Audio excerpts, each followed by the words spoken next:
রণে বনে জলে জঙ্গলে যেখানেই বিপদে পড়িবে আমাকে স্মরণ করিবে, আমি রক্ষা করিব। বাবা লোকনাথের এই বাণী স্মরণ করে অনেকে কঠিন পরিস্থিতি ও দুর্গম পথ অতিক্রম করে এসেছেন। খুব সহজেই প্রসন্ন হন বাবা লোকনাথ। ভক্তদের সাহায্যের জন্য সর্বদা এগিয়ে থাকেন তিনি। অথচ তিনি কোনো দেবতা নন, শুধু ভক্তদের বিশ্বাসে তিনি হয়ে উঠেছেন ভগবান। আর এই ভগবানের জন্মস্থান হলো কচুয়া গ্রাম। তো আমি এসেছি আজকে কচুয়া গ্রাম ও লোকনাথ বাবার জন্মস্থান ঘুরতে। তো এখানে আপনারা কিভাবে আসবেন, আরতির সময় কখন এবং ভোগ কখন দেওয়া হয়, সব ডিটেলস থাকবে এই ভিডিওর ডেসক্রিপশন বক্সে। তাহলে চলুন ভিডিওটি প্রথম থেকে শুরু করা যাক।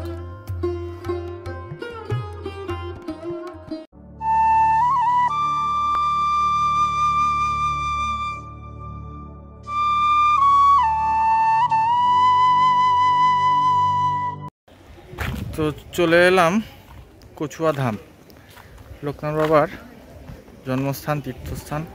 তাই দেখতে চলে এলাম এখন কচুয়া ধাম। তো মা এখন এখানে পুজো দেবে।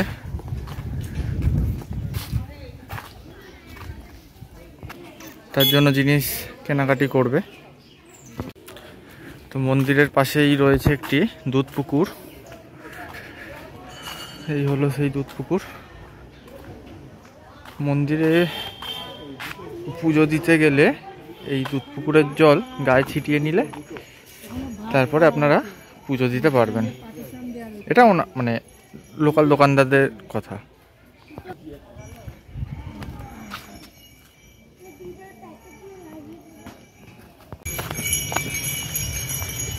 এটি হলো লোকনাথ বাবার প্রাচীন মন্দির।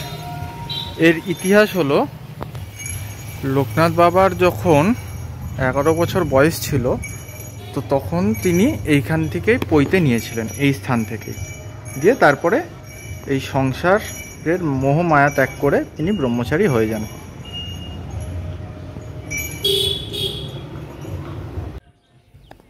বাবা লোকনাথ বলেছিলেন, তোরা আমার চরণ ধরিস না, তোরা আমার আচরণ ধর। মানে তোরা আমার পা না ধরে আমার দেখানো রাস্তা তোরা এগিয়েছ। আর এই লোকনাথ বাবারই জন্ম হয়েছিল এই কচুয়া গ্রামে। 1730 খ্রিস্টাব্দে জন্মাষ্টমী তিথিতে তৎকালীন যশোহর জেলা আর বর্তমানে পশ্চিমবঙ্গের উত্তর 24 পরগনা জেলার বারাসাত মহকুমার কচুয়া গ্রামে তিনি জন্মগ্রহণ করেছিলেন। তার বাবার নাম হলেন শ্রী রামনারায়ণ ঘোষাল এবং মাতা কমলা দেবী। বাবা লোকনাথের জন্ম হয়েছিল মহাদেবের জটা নিয়ে, তাই তাকে শিবের অবতারও মনে করা হয়। তিনি ছিলেন পিতামাতার চতুর্থ সন্তান।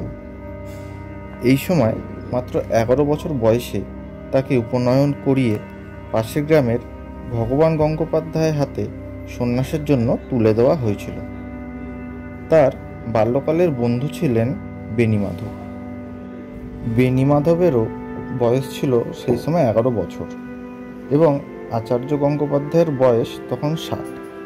এরপর আচার্য গঙ্গোপাধ্যায়ের সাথে দুজন বালক বেদোক্ত বিধিমত নৈষ্ঠিক ব্রহ্মচারী হয়ে গৃহাশ্রম ত্যাগ করেন। গৃহত্যাগের পর 1741 খ্রিস্টাব্দে আচার্য গাঙ্গুলি তাদের নিয়ে কালীঘাট শক্তিপীঠে আসেন। 51 পীঠের অন্যতম মহাপীঠ কালীঘাট। তৎকালে কালীঘাট যখন ছিল ঘন জঙ্গলময়।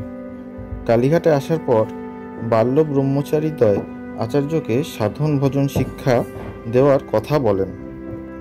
সাধন ভজনের জন্য নির্জন স্থানের উদ্দেশ্যে তারা কালীঘাট ত্যাগ করেন। নির্জন স্থানে এসে শিষ্যদ্বয় কঠোর সংযম পালন করেন এবং দীর্ঘ 30 থেকে 40 বছর নক্তব্রত ধারণ করেন। 50 বছরের অধিক সময় কঠিন তপস্যা দ্বারা লোকনাথ সমাধির উচ্চতম শিখরে পৌঁছান এবং পরমতত্ত্ব লাভ করেন। তখন তার বয়স ছিল 90 বছর। সিদ্ধিলাভের পর পায়ে হেঁটে পৃথিবীর নানান দেশ ভ্রমণ করার পর তিনি এসেছিলেন বাংলাদেশের নারায়ণগঞ্জের সোনারগাঁওর বারতী আশ্রমে। সেখানে তার এক ভক্ত তার পুত্রের যক্ষা রোগের মুক্তির জন্য এসেছিলেন লোকনাথ বাবার কাছে।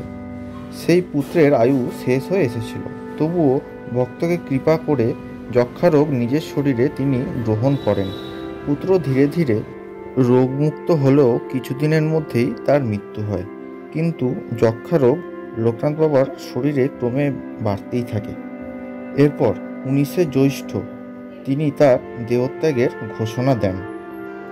এই সংবাদ পেয়ে ভারাক্রান্ত ও অশ্রুসিক্ত ভক্তগণ দলে দলে আসতে থাকে বারদীর আশ্রমে।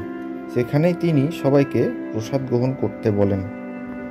এরপরে 3 জুন 1890 খ্রিস্টাব্দ এক রৌদ্রোজ্জ্বল দিনে 11:45 বাংলাদেশের নারায়ণগঞ্জের বারতী আশ্রমে মহাসমাধি মগ্ন হলেন।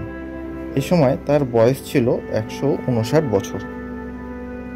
তো এই ছিল লোকনাথ বাবার জীবনের তুলে ধরা ছোট্ট একটি কাহিনী।